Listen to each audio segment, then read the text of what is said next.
மும்பையினுடைய மூணே பேரு குஜராத்தினுடைய ஆட்டத்தையே முடிச்சு விட்டுட்டாங்க. 43 பாலுக்கு 71 அடிச்சாங்க ஹர்மன்பிரீத் கவுர்.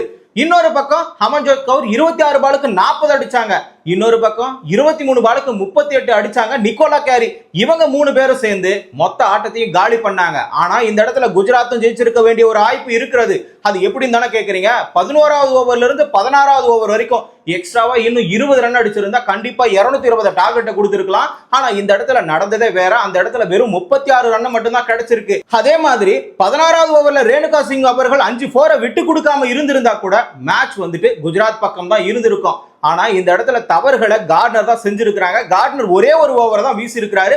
அவராச்சும் எடுத்த எடுப்புல ஒரு 2 ஓவர் 3 ஓவர் வீசி இருக்கலாம். அவங்களும் வீசாம போயிட்டாங்க. Nicola Carey left handed. அப்படி இருக்கும்பொழுது அந்த இடத்துல கார்ட்னரோ வேற யாரோ வீசி இருக்கலாம். ஏன் இந்த இடத்துல தனுஜா கூட வீசி இருக்கலாம். அவங்களும் வீசாம போனதுனால மேட்ச் முழுக்க மும்பையின் பக்கம் திரும்பி போச்சு. மும்பை இந்தியன்ஸ் அணி டெல்லி டீமை தோக்கடிச்சுட்டு இந்த இடத்துல குஜராத் ஜெயின்ஸை ஒத்தக்கு ஒத்த மோதிக்கலாம்னு சொல்லிட்டு மோதிக்கிட்டாங்க.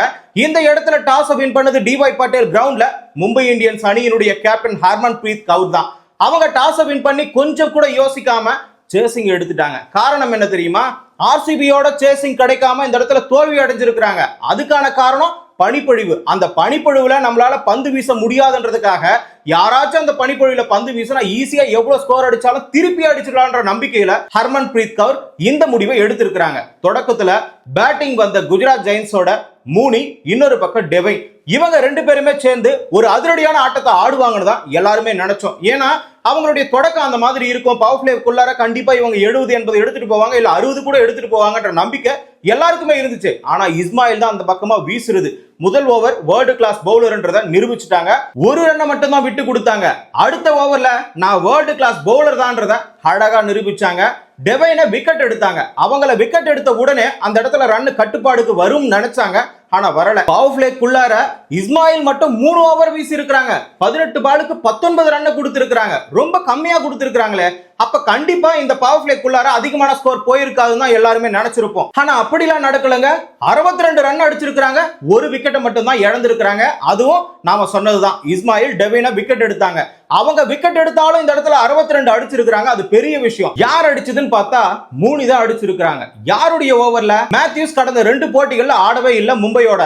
ஆனா இந்த இடத்துல என்ன நடந்தது? மேத்யூஸ் உள்ள வந்ததுமே பிராக்டிஸ் இல்லாம பவர் பிளேக்குள்ளாரையே 2வது ஓவர் வீசினாங்க. அந்த ஒரு ஓவர்ல மட்டும் 4 4 அடிச்சு 18 ரன்னை குவிச்சாங்க. மூணையும் சரி டெவைனும் சரி ஃபர்ஸ்ட் முறை தான் இந்த இடத்துல ஹர்மன்பிரீத் கவுர் ஒரு தப்பு செஞ்சுட்டாங்க. என்ன தப்புனா, மேத்யூஸ் இவ்வளவு நாள் விளையாடவே இல்லை. ஆனா டைரக்டா வந்து பவர் பிளேல ஓவர் கொடுத்துட்டாங்க. அகைன் இந்த தப்பு பண்ணாம இருக்கலாம்ல. திரும்பவும் அவங்க கிட்ட ஓவர் கொடுத்தாங்க. அந்த இடத்துல 14 ரன் போயிடுச்சு. 3 விடாம அடிச்சாங்க. ஆக மொத்தம் இஸ்மாயில் 3 ஓவருக்கு 19 ரன் மட்டும் தான் கொடுத்தாங்க. மிச்சம் இருக்கக்கூடிய ரன்களை யார் வாரி கொடுத்ததுன்னு பார்த்தா மேத்யூஸ் வாரி கொடுத்திருக்காங்க. கடைசியா நிக்கோலா கேரி ஹர்மன்பிரீத் கவுரினுடைய நம்பிக்கையை காப்பாற்றணுன்றதுக்காக 11 ரன் மட்டும் விட்டு கொடுத்திருக்காங்க. பவர் பிளே முடிஞ்சு போச்சு. இதுக்கப்புறம் என்ன? ஸ்கோரை கண்ட்ரோல் பண்ண வேண்டியதான் மும்பை இந்தியன்ஸ் பவுலர்களோட வேலை. ஹர்மன்பிரீத் கவுர் யாரையோ கூப்பிட்டு அழைச்சு போட்டு பார்த்தாங்க. 6 ஓவருக்குள்ளார அவங்களால எதுவுமே பண்ண முடியல. இஸ்மாயிலுக்கு 3 ஓவர் முடிஞ்சு போச்சு. அவங்களையும் கடைசியா தான் யூஸ் பண்ண முடியும். இனிமே நிக்கோலா கேரி, அதுக்கப்புறமா வந்து பாத்தீங்கன்னா அமலியா கேர், இவங்கள தான் யூஸ் பண்ண முடியும். இந்த இடத்துல அமலியா கேர் 7வது ஓவர்ல உள்ள புகுந்து மூணி வந்து எல்லா பவுலர்களையும் பயமுறுத்திக்கிட்டு இருந்தாங்க. அவங்களையே 26 பாலுக்கு 33 அடிச்சிருக்கும் போது பெவிலியனுக்கு அனுப்புனாங்க. அதற்கடுத்து 8வது ஓவர் 9வது ஓவர் இந்த இடத்துல அமன்ஜோத் கவுர், இன்னொரு பக்கமா அமலியா கேர். ஆரம்பத்துல அமலியா கேர் கொஞ்சம் கண்ட்ரோலா ரன்னை கொடுத்திருந்தாலும் அடுத்தடுத்த வீசின ஓவர்கள்ல வாரி இறைச்சிட்டாங்க. அதாவது இந்த 2 பேரையும் கணிக்காவும் கார்ட்னரும் சேர்த்து பொழந்தெடுத்தாங்க. இருந்தாலும் 10வது ஓவர்ல கண்ட்ரோலுக்கு எடுத்துட்டு வந்துட்டாங்க நிக்கோலா கேரி. அந்த இடத்துல கார்ட்னரை 20 ரன்ல காலி பண்ணாங்க. அதாவது 2வது ஓவர்ல மேத்யூஸ் அதிகமா ரன் கொடுத்ததும் இஸ்மாயில் விக்கெட் எடுத்தாங்க. அடுத்த ஓவர்ல 6வது ஓவர்ல அதே மாதிரி ரன் பீக் மோட்ல போச்சு. ஆனா 7வது ஓவர்ல அமலியா கேர் வந்து விக்கெட் எடுத்தாங்க. அதே மாதிரி 10வது ஓவருக்கு முன்னாடி 8வது ஓவரும் 9வது ஓவரும் ரன் பீக் மோட்ல போச்சு குஜராத் ஜெயின்ஸோடது. ஆனா அந்த இடத்துல கண்ட்ரோல் பண்ற மாதிரி நிக்கோலா கேரியும் விக்கெட் எடுத்திருக்காங்க. நம்ம கண்ட்ரோல் சொன்ன உடனே ரன் கண்ட்ரோல் ஆச்சானா கண்டிப்பா கிடையவே கிடையாது. ஆரம்பத்துல கண்ட்ரோல் ஆனது எப்படின்னா, விக்கெட் விழும்போது மட்டும் அந்த ஓவர்ல கண்ட்ரோல் ஆயிருக்கிறது. மற்றபடி எல்லா ஓவர்லயுமே 10க்கு மேல அடிச்சிருக்காங்க. ஆகையினாலதான் 10 ஓவரை கம்ப்ளீட் பண்ணும் பொழுது குஜராத் ஜெயின்ஸ் அணி 99க்கு 3 விக்கெட்டை இழந்திருக்காங்க. விக்கெட் இழந்தது வேணா அந்த அணிக்கு சரிவா இருக்கலாம். ஆனா 99ன்றது உச்சபட்சமான ஒரு ரன்னா தான் இருக்க முடியும். ஏன்னா மீதம் இருக்கக்கூடிய 10 ஓவர்கள்ல என்ன மாதிரியான ஒரு மாற்றங்கள் கூட நிகழலாம். 220 அடிக்கலாம், 200க்குள்ளாரையும் அவுட் ஆகலாம். ஆனா அந்த இடத்துல நடந்ததே வேற. 11வது ஓவர்ல மேத்யூஸ் வீசின பந்துல 18 பாலுக்கு 35 ஸ்ட்ரைக் ரேட் அதிகமா வச்சிருந்த கனிகா காலியானாங்க. இங்க இருந்து தான் குஜராத் ஜெயண்ட்ஸுக்கு சோகமான விஷயம்லாம் நடந்துருச்சு. 11வது ஓவர்ல இருந்து கிட்டத்தட்ட 16வது ஓவர் வரைக்கும் 36 பாலுக்கு 37 ரன் மட்டும் தான் அடிச்சிருக்காங்க. இந்த இடைப்பட்ட ஓவர்கள்ல 3 4 மட்டும் தான் அடிச்சிருக்காங்க. 9 பால டாட் பண்ணி இருக்காங்க. 37 ரன் மட்டும் தான் அடிச்சிருக்காங்கன்னு சொன்னோம். இதுல 14 பாலுக்கு 11 ரன் சோனி மட்டுமே அடிச்சிருக்காங்க. இந்த எல்லா விஷயத்தையும் பண்ணது யார் தெரியுமா? சோனியும் வேரமும். இந்த ரெண்டு பேட்ஸ்மேன்களும் சேர்ந்து சிங்கிள் தான் அதிகமா அடிச்சு எடுத்திருக்காங்களே. 12 ரன் வந்து பாத்தீங்கன்னா 3 4 அடிச்சது. மிச்சம் இருக்கக்கூடிய 37ல மீதம் இருக்கக்கூடிய ரன்கள்லாம் ஓடிதான் எடுத்திருக்காங்களே தவிர மற்றபடி அடிச்சுலாம் ஆடல.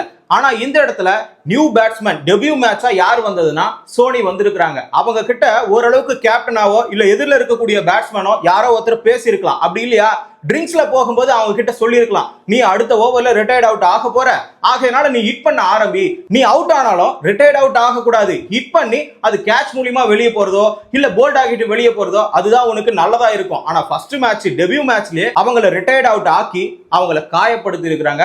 அடுத்தது ஃபுல் மாலியை உள்ள அனுப்பி இருக்காங்க. இன்னொரு பக்கம் பாத்தீங்கன்னா வேரமோ 26 பாலுக்கு தான் 28 அடிச்சிருக்காங்க. இவங்க மேல தப்பு இருக்குன்னா அவங்க மேலயும் தப்பு இருக்கு. ஆனா கேப்டனா என்ன யோசிச்சிருப்பாங்க? நாம மேட்ச் ஜெயிக்கணும், அதிகமா ஸ்கோர் அடிக்கணும். நீங்களே நினைச்சு பாருங்களேன். 99க்கு ஒரு விக்கெட் 3 விக்கெட் விழுந்திருந்தாங்க 10 ஓவருக்கு. அதே 16வது ஓவர் பார்க்கும்போது 136 ரன் மட்டும் தான் அடிச்சிருக்காங்க. வெறும் 37 ரன்.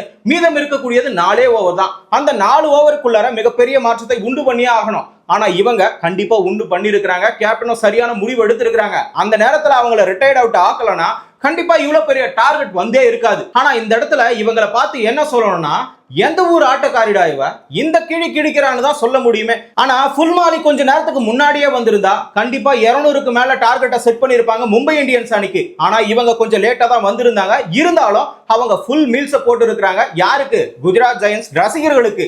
அவங்களுக்கு ஃபுல் மீல்ஸ் போட்ட மாதிரி தான் ஃபுல் பர்ஃபார்மன்ஸ் கொடுத்திருக்காங்களே. அந்த மாதிரியான ஆட்டம். அதாவது 17வது ஓவர்ல அமன்ஜோத் கவுர் தான் வீசினாங்க. அவங்களை ஏமாத்தின மாதிரி ஏமாத்தி அந்த ஓவர்ல வெறும் கொஞ்ச ரன் மட்டும் தான் அடிச்சிருக்காங்க. சாந்தமா ஆடினாங்க. ஆனா கடைசி ஓவர்ல 23 ரன் அடிச்சிருக்காங்க. 2 6 2 4 காட்டுன்னு காட்டி இருக்காங்க. அதே மாதிரி நிக்கோலா கேரி வீசின 19வது ஓவர்ல 17 ரன் அடிச்சிருக்காங்க. 4 ஓவருக்கு 46 ரன் அடிச்சு மொத்தமா 192 ரன் அடிச்சிருக்காங்க. இந்த இடத்துல சோனியோட சேர்த்து 5 விக்கெட் காலி. ஆனா 192 அடிச்சு இப்போ மும்பை இந்தியன்ஸ் அணிக்கு 193 டார்கெட்டை கொடுத்திருக்காங்க. இந்த டார்கெட் அடிக்கிறதுக்கு அந்த பக்கமும் பேட்ஸ்மேன்கள் இருக்காங்க. ஹர்மன் பிரீத் கவுர், கமாலினி, சஜானா, நிக்கோலா கேரின்னு பேட்ஸ்மேன்கள்லாம் இருக்காங்க. ஆனா மிடில் ஆர்டர்ல சொல்ற அளவுக்கு பெரிய தாக்கத்தை ஏற்படுத்துற அளவுக்கு பேட்ஸ்மேன்கள் கிடையாது. இவங்களுடைய பவுலிங்ல வீக்னஸ் இருக்கு. இந்த இடத்துல ரேணுகா சிங் தவிர வேற யாரும் ஜொலிக்கக்கூடிய பவுலர்கள்லாம் கிடையாது. அப்படி பார்க்கும் பொழுது இந்த டார்கெட்டை டாப் ஆர்டர் பேட்ஸ்மேன்களே அடிச்சாதான் உண்டு. மிடில் ஆர்டர் வரைக்கும் வந்தாலும் இந்த பக்கமா மிடில் ஆர்டர்ல தாக்கு பிடிக்கிற அளவுக்கு பவுலர்கள் அந்த அளவுக்கு கிடையாது. ஆனா மும்பை இந்தியன்ஸ் சைடுல எந்த பவுலர் நல்லா வீசினாங்கன்னு தெரிஞ்சுக்கணும்ல. இந்த இடத்துல இஸ்மாயில் 4 ஓவர் வீசி 25 ரன்னை விட்டு கொடுத்து ஒரு விக்கெட்டை எடுத்திருக்காங்க. மிச்சம் இருக்கக்கூடிய நபர்கள்லாம் வாரி வள்ளல்கள் தான். அதாவது மேத்யூஸ் 3 ஓவருக்கு 34 ரன்னை விட்டு கொடுத்திருக்காங்க. நிக்கோலா கேரி 40 ரன்னை விட்டு கொடுத்திருக்காங்க. அமன்ஜோத் கவுர் 48 ரன்னை விட்டு கொடுத்திருக்காங்க. ஆனா 3 பேருமே ஒரு விக்கெட்டை எடுத்திருக்காங்க. அந்த ஒரு விக்கெட் எடுத்தும் பிரயோஜனம் இல்லாத மாதிரி தான் ஆயிடுச்சு. ரன் எவ்வளவுதான் விட்டு கொடுத்தாலும் எங்களால திருப்பி அடிக்க முடியும்னு ஹர்மன் பிரீத் கவுர் மேத்யூஸையும் கமாலினியும் ஓபனிங் அனுப்புறாங்க. அப்படி ஓபனிங் அனுப்புறதுல அவங்களுக்கு ஒரு நம்பிக்கை இருக்குல்ல. அந்த நம்பிக்கையை வைக்கலனா கூட கண்டிப்பா நீதா அம்பானி அவங்கள முறைச்சு பார்த்திருப்பாங்க. இன்னொரு பக்கம் குஜராத் அணி வீரர்கள் ரன்னை கொடுக்க கூடாதுன்னு குஜராத்தினுடைய ஓனர் கூட நினைப்பாரு. ஆக மொத்தத்துல 2 ஓனர்களுமே இந்த இடத்துல முறைச்சுக்கிட்டு தான் இருப்பாங்க. இவங்க அதாவது குஜராத்தினுடைய வீரர்கள் எல்லாருமே ரேணுகா சிங் மேலதான் ஒரு நம்பிக்கையை வச்சாங்க. இன்னொரு பக்கம் சோஃபி டெவின் மேலதான் நம்பிக்கையை வச்சாங்க. அப்படி இருக்கும் பொழுது ரேணுகா சிங் ஃபர்ஸ்ட் ஓவரை வீசி ஒரு பவுண்டரி மட்டும் தான் கொடுத்திருப்பாங்க. அதே மாதிரி அவங்க கூட ஸ்பெல்ல கண்டினியூ பண்ண காஷ்வி கௌதம் அவங்களும் ஒரு பவுண்டரி மட்டும் தான் கொடுத்திருப்பாங்க. இவங்க 2 பேருமே அதற்கு அடுத்து 3வது ஓவரும் 5வது ஓவரையும் வீசினாங்க. ரேணுகா சிங் கட்டுப்பாடோட வீசி இந்த இடத்துல கமாலினியை 18 ரன்ல காலி பண்ணிருப்பாங்க. இன்னொரு பக்கம் அதிரடியா ஆடிக்கிட்டு இருந்த மேத்யூஸ் 22 ரன்ல காலி பண்ணாங்க காஷ்வி கௌதம். அப்படி இவங்க 2 பேருமே எடுத்தாச்சு. இதுக்கப்புறம் பவர் பிளேக்குள்ளார அதிகபட்சமான ரன்னும் போக போறதுல 48க்கு 2 விக்கெட் சொல்லிட்டு 6 ஓவருக்குள்ளார சுருண்டு போயிருக்காங்க. இதே அந்த இடத்துல குஜராத்தினுடைய நிலைமையை பார்த்தா 6 ஓவருக்கு 62 ரன்னுக்கு ஒரு விக்கெட்டை மட்டும் தான் இழந்திருந்தாங்க. இதை வச்சு பார்க்கும்போது கண்டிப்பா மும்பை இந்தியன்ஸ் அணி எங்கேயோ கொலாப்ஸ் ஆக போகுதுன்னு தான் நமக்கு தோணி இருக்கும். ஆனா நடந்ததே வேற. 6 ஓவருக்கு மேலதான் மிகப்பெரிய ஒரு மாற்றமே நிகழ்ந்தது. ஹர்மன் பிரீத் கவுர் தொடக்கத்துல நிறைய தப்புகளை பண்ணிட்டாங்க. கேப்டனா இருக்கும் பொழுது மாத்தி மாத்தி ஓவரை கொடுத்துட்டாங்க. எக்ஸ்பீரியன்ஸே இல்லாத, இப்போ பிராக்டிஸே இல்லாம 2 மேட்ச் கழிச்சு வந்த மேத்யூஸுக்கு எடுத்துட்டு போயிட்டு பவர் பிளேக்குள்ளாரியே ஓவரை கொடுத்தாங்க. ஆனா இப்போ என்ன பண்ணிருக்காங்கன்னா மிகப்பெரிய ஒரு திட்டத்தை வகுத்திருக்காங்க.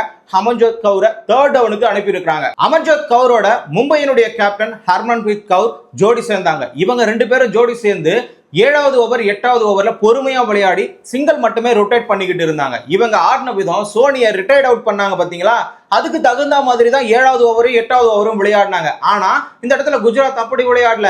6 முடிஞ்ச உடனே, அதாவது பவர் பிளே முடிஞ்ச உடனே அதிரடியா தான் ஆடிக்கிட்டு இருந்தாங்க. அவங்களுடைய அதிரடியை நிறுத்தவே இல்லை. இல்லைன்னா 10வது ஓவருக்குள்ளார 99 ரன்கள் வருமா? ஆனா இந்த இடத்துல பீக் மோடுக்கு வந்தாங்க. ஹர்மன் பிரீத் கவுரும் சரி, அமன்ஜோத் கவுரும் சரி, 2 பேருமே சேர்ந்து 9வது ஓவர் 10வது ஓவர் டேக்கிள் பண்ணி 88க்கு 2 விக்கெட்னு சொல்லிட்டு ஓரளவுக்கு மும்பை இந்தியன்ஸுடைய அணியை நிகருக்கு எடுத்துட்டு வந்துட்டாங்க. அவங்க 99 மட்டும் தான் அடிச்சு வச்சிருந்தாங்க. ஆனா 3 விக்கெட்டை இழந்திருந்தாங்க. இவங்க 88க்கு 2 விக்கெட்டை இழந்து எல்லாருடைய ஓவரையும் தரமட்டமாக்கி இருந்தாங்க. அவங்களும் தரமட்டமாக்கி இருந்தாங்க. ஆனா விக்கெட் அதிகமா இழந்திருந்தாங்க. அந்த நம்பிக்கையில கொஞ்சம் இன்னொரு விக்கெட்டை எடுத்தா கண்டிப்பா மேட்ச் முடிச்சிடலான்ற ஒரு நம்பிக்கை மும்பை இந்தியன்ஸ்க்கு இருந்தது. அதுவும் இல்லாம 11வது ஓவர்ல இருந்து 16வது ஓவர் வரைக்கும் 36 ரன் மட்டும் தான் அடிச்சாங்க. இதுவே மிகப்பெரிய ஒரு வீக்னஸ். அந்த இடத்துல தான் இவங்க கரெக்டா ஃபில் பண்ணாங்க ரன்களை. யாரு? அமன்ஜோத் கவுரும் சரி, இன்னொரு பக்கம் ஹர்மன் பிரீத் கவுரும் சரி. இவங்க 2 பேரோட ஜோடி ரொம்ப நேரம் ஆடுறாங்களே சொல்லிட்டு 11வது ஓவர்ல இவங்களுடைய ஜோடியை பிரிக்கணும்ன்றதுக்காக ரேணுகா சிங்கை வர வைக்கிறாங்க. ஆனா இந்த இடத்துல ரேணுகா சிங் ஓவரா இருக்கட்டும், யாருடைய ஓவரா இருக்கட்டும், ஹர்மன் பிரீத் கவுரும் சரி, அமன்ஜோத் கவுரும் சரி 6-4 அடிச்சு இன்னொரு வாட்டி நீ ஓவருக்கே வரக்கூடாதுன்னு சொல்லிட்டு அவங்கள துரத்தி விடுறாங்க. 26 பாலுக்கு 40 அடிச்சு 50 அடிக்க வேண்டிய நேரத்துல அமன்ஜோத் கவுர் சோஃபி டெவின் வீசின பந்துல 6 அடிக்க முயற்சி பண்ணி ஈஸியா வெளியே போயிட்டாங்க. சரி, இவங்க போனதுமே கண்டிப்பா ரன் கண்ட்ரோல் ஆகும், இனிமேல் விக்கெட் விடும், நாம ஈஸியா வென்றுடலாம்னு சொல்லிட்டு தான் குஜராத் வீரர்களும் எல்லாரும் கணக்கு போட்டிருப்பாங்க. ஆனா இவங்களை ஏன்டா விக்கெட் எடுத்தோன்ற ஒரு எண்ணத்தையே உண்டாக்கிட்டாங்க இந்த நிக்கோலா கேரி. மேட்சோடைய திருப்பு முனையே எங்க தெரியுமா? 16வது ஓவர்ல ரேணுகா சிங் வீசினப்பதான் 11வது ஓவர்லயே உங்களை பொழந்து எடுத்தாங்க. நீங்க 16வது ஓவர் வந்திருக்க கூடாது. அந்த இடத்துல சோஃபி டெவினோ வேற யாரோ போட்டு ஒரு கார்டனர் கூட வீசி இருக்கலாம். ஒரே ஒரு ஓவரை வீசி 10 ரன் மட்டும் தான் விட்டு கொடுத்திருக்காங்க. மீதி ஒரு 3 பேர் 4 ஓவர் வீசி இருக்காங்க. மொத்தம் 7 பவுலரை இந்த குஜராத் மட்டுமே பயன்படுத்தி இருக்கிறது. அப்படி 7 பவுலரை பயன்படுத்தியும் அவங்களால விக்கெட் எடுக்க முடியல. இந்த 16வது ஓவர்ல ரேணுகா சிங் வீசினப்ப 5 பவுண்டரி அடிச்சு நாசம் பண்ணிட்டாங்க நிக்கோலா கேரி. 24 பாலுக்கு 39 ரன்கள் மட்டும் தான் அடிக்கணும். இந்த இடத்துல ஒரு விக்கெட் எடுத்திருந்தாலும் மும்பை இந்தியன்ஸ் கையில இருந்து கண்டிப்பா குஜராத் பக்கமா திரும்பி இருக்கும் மேட்ச் முழுக்க. ஆனா இந்த இடத்துல அவங்க விக்கெட் எடுக்க முடியாம கடைசி வரைக்கும் திணறி போயிட்டாங்க. இவ்வளவு நேரம் நிக்கோலா கேரி அடிச்சுக்கிட்டு இருந்தாங்களா, இனிமே நான் அடிக்கிறேன்னு சொல்லிட்டு ஹர்மன் பிரீத் கவுர் 3 பவுண்டரி அடிச்சாங்க இந்த 2 ஓவருக்குள்ளார, அதாவது 17வது 18வது ஓவருக்குள்ளார. இங்கவே மொத்தமா முடிஞ்சு போச்சு. 20வது ஓவர் வரும்பொழுது 6 பாலுக்கு 5 அடிக்கணும். டெல்லி கூட ஆடும் பொழுது குஜராத் என்ன மாதிரியான ஒரு சூழ்நிலையை சந்திச்சாங்களோ அதே சூழ்நிலை தான் இங்கோ. அங்கேயும் 2 செட்டில்டு பேட்ஸ்மேன், இங்கேயும் 2 செட்டில்டு பேட்ஸ்மேன். ஆனா சோஃபி டெவின் அங்க 2-3 விக்கெட்டை எடுத்தாங்க. இங்கேயும் அதே மாதிரி 2 விக்கெட் எடுத்தா கூட போதும், மேட்ச் வந்து திரும்பிடும். ஆக மொத்தம் இந்த இடத்துல சோஃபி டெவின் என்ன பண்ணாங்க, அதே நம்பிக்கையோட தான் வந்து பந்து வீசினாங்க. முதல் பால் நிக்கோலா கேரி ஒரு சிங்கிள் அடிச்சு, 2வது பால் அந்த இடத்துல ஹர்மன் பிரீத் கவுர் கிட்ட கொடுத்தாங்க. ஆனா ஹர்மன் பிரீத் கவுர் கொஞ்சம் கூட அவங்கள பார்த்து பயப்படல. எடுத்த உடனே லெக் சைட்ல ஒரு பவுண்டரி அடிச்சு மேட்ச் முடிச்சு விட்டாங்க. அதோட மேட்ச் முடிஞ்சு போச்சு. 193 இலக்க 4 பால மிச்ச வச்சு 7 விக்கெட் வித்தியாசத்துல மும்பை இந்தியன்ஸ் அணி ஜெயிச்சிருக்கு. இப்ப புள்ளி பட்டியல 2வது இடத்துல இருக்காங்க. ஆர்சிபி முதல் இடத்துல இருக்காங்க.